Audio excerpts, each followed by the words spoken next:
ब्रह्मपुत्र नदी के उद्गम स्थल की बात की जाए तो आपको पता है कि ये तिब्बत है। तिब्बत में एक झील है मानसरोवर झील नाम की, ठीक है। इसके पास एक जिला है जिसका नाम है पुरंग जिला।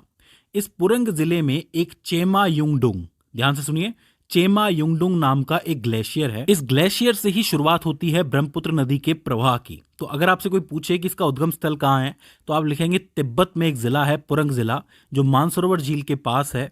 वहां पे एक ग्लेशियर है चेमा युंगडुंग नाम का, उसी ग्लेशियर से ब्रह्मपुत्र की शुरुआत होती है। इसका उद्गम स्थल सिंधु और सतलज नदी के पास का ही है। आपको पता है सतलज नदी भी यहीं से पास से निकलती है, सिंधु भी यहीं से पास से ही निकलती है। सिनका बाब जलधारा से शुरू होती है सिंधु, ये मैंने आपको बताया था सिंधु वाली वीडियो के अंदर, सिंधु नदी वाली वीडियो में।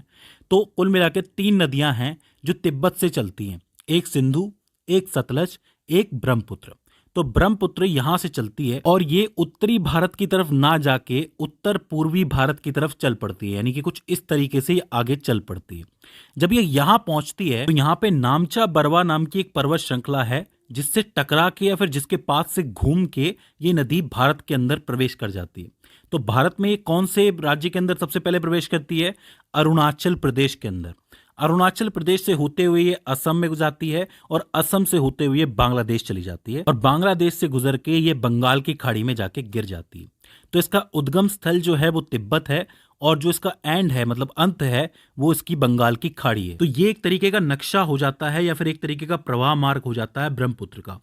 अब देखो, ये जो ब्रह्मपुत्र तिब्बत से चली है और बंगाल की खाड़ी तक गई है तो इसकी टोटल लंबाई तकरीबन 2900 किलोमीटर की है, यानी कि बहुत बड़ी नदी है ये, गंगा से भी बड़ी है। लेकिन भारत की जमीन पर यह सिर्फ 916 किलोमीटर तक ही बहती है, इसीलिए इसे भारत की सबसे लंबी नदी नहीं कहा जा सकता। बहुत सारे बच्चों में कंफ्यूजन होता है कि सबसे लंबी नदी ब्रह्मपुत्र है या गंगा है। तो देखो, भारत की भूमि पे जो बह रही है सबसे लंबी नदी वो गंगा है, बाकी भारत पे सिर्फ 916 किलोमीटर तक बहती है ब्रह्मपुत्र। अब इसके बारे में एक विशेष बात यह है कि ये नदी जहां जहां से गुजरती है वहां वहां इसका नाम बदल जाता है। जैसे कि बात करें तिब्बत की, तो तिब्बत में ब्रह्मपुत्र को सांगपो या फिर सांपो के नाम से जाना जाता है। याद रखना, सांगपो या फिर सांपो के नाम से जाना जाता है। इसके अलावा बाकी चीन के अंदर इसे यारलुंग जांगबो के नाम से जाना जाता है। देखो, मिलते जुलते शब्द हैं, सांगपो और जांगबो, आगे यारलुंग भी लगा हुआ है, तो ये चीज याद रखना, थोड़ा नाम टेढ़ा है, यारलुंग जांगबो। वहीं जब ये अरुणाचल प्रदेश आती है तो इसे दिहांग नदी कहा जाता है, असम में इसे ब्रह्मपुत्र कहा जाता है और बांग्लादेश जब ये पहुंचती है तब इसे जमुना कहा जाता है। तो एक ही नदी के बहुत सारे नाम हैं अलग अलग जगह पे, तो ये चीज आप याद रखना, किसी भी नाम से आपसे पूछ लिया जाएगा। अच्छा, दूसरी खास बात जो ब्रह्मपुत्र नदी की है वो ये है कि ये सबसे चौड़ी नदी है भारत के अंदर। ये नदी इतनी चौड़ी है कि इसके बीच में द्वीप बने हुए हैं। आपने सुना होगा कि समुद्र है, समुद्र के ऊपर टापू होते हैं, द्वीप होते हैं, बहुत से छोटे बड़े होते हैं, लेकिन आपने नदी द्वीप का नाम सुना है? नदी द्वीप भी इस नदी के अंदर बने हुए हैं।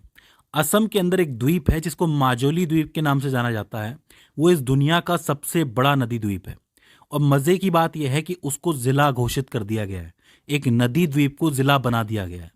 वहीं अगर बात करोगे दुनिया के सबसे छोटे नदी द्वीप की, तो वो भी इसी के अंदर है, यानी कि असम के अंदर इसी नदी पे बना हुआ है, जिसका नाम है उमानंद, उमानंद नदी द्वीप। तो उमानंद और माजोली अपने आप पे बहुत ज़रूरी नाम है, बहुत ज़रूरी नदी द्वीप है, इनके ऊपर सवाल ज़रूर बनेगा, तो ये चीज़ भी आपको याद रखनी है। अब इसके बाद आखिर में हम बात कर लेते हैं उन सहायक नदियों की जो ब्रह्मपुत्र में जाके मिलती हैं। बहुत ही इंपॉर्टेंट है, 8 बहुत जरूरी सहायक नदियां हैं जो सीधे ब्रह्मपुत्र के अंदर मिलती हैं, उनका नाम आपको याद रखना है। वैसे तो बहुत सारी हैं, लेकिन ये 8 बहुत ज्यादा इंपॉर्टेंट है, ठीक है। शुरुआत करते हैं सबसे ऊपरी नदी से, जो कि दिबांग नदी के नाम से जानी जाती है। दिबांग याद रखना, दिबांग नदी दिबांग घाटी से निकलती है जो कि अरुणाचल प्रदेश के अंदर है। वहां पे एक केया दर्रा है, केया दर्रा नाम की एक जगह है, मतलब कुल मिला के दर्रे हैं, पहाड़ हैं, वहीं से दिबांग नदी निकलती है और आके सीधे इस नदी में मिल जाती है। दूसरी है लोहित नदी, जो कि तिब्बत से होती हुई आती है और भारत के अंदर 200 किलोमीटर तक बहती है।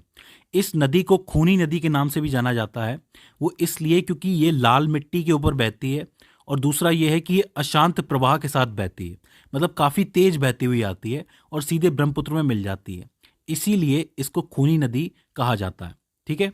इसके बाद आती है आपकी धनसिरी नदी और नीचे आती है आपकी कौपिली नदी।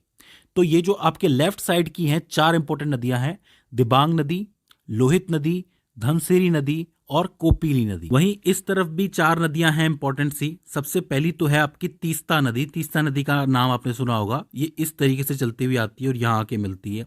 इसके बाद ऊपर है संकोश नदी, फिर आती है मानस नदी और फिर आती है सुबनसिरी नदी। ये 4 इंपॉर्टेंट नदियां हैं इस तरफ वाली। तो आपको दोनों तरफ की चारों इंपॉर्टेंट नदियां याद रखनी है। कौन कौन सी हो गई? दिबांग, लोहित, धनसिरी, कोपिली। इधर से संकोश, मानस और सुबनसिरी। तो इस तरीके से आपकी सहायक नदियां पूरी हो जाती हैं। तो दोस्तों ये हो जाता है ब्रह्मपुत्र का एक पूरा मार्ग। आई होप आपको समझ में आया होगा। अगर इसके बाद भी कोई कंफ्यूजन आती है तो आप हमें कमेंट सेक्शन में बता सकते हैं। तो दोस्तों आज की इस वीडियो के अंदर बस इतना ही। See you on the next one.